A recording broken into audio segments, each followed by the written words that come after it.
خشونت علیه زنان پدیده‌ای است که به سلامت جسمی، روحی و روانی زنان آسیب قابل توجهی وارد می‌کند و موضوعی است نگران کننده که اکثر جوامع در طبقات مختلف فرهنگی، اجتماعی و نژادی با آن روبرو هستند. اگرچه در برخی فرهنگ‌ها با توجه به نگرش‌ها و ترجیح‌های جنسی، سبک‌های زندگی که فرد در آن رشد و پرورش یافته است شایع‌تر از فرهنگ‌ها و جوامع دیگر است. اعلامیه مرکز اطلاعات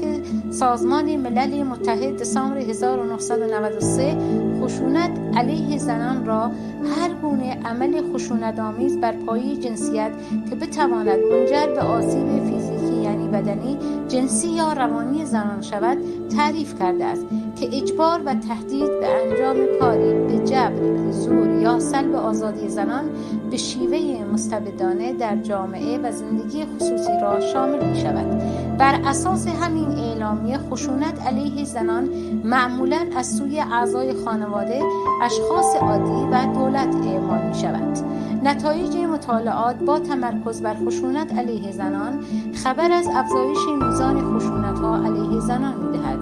که 66% بوده است. موانع فرهنگی و عرفی و سختگیری‌های رژیم همانند چتری سیاه و مخوف همچنان سایه هراس‌آور خود را بر زندگی روزمره زنان افکنده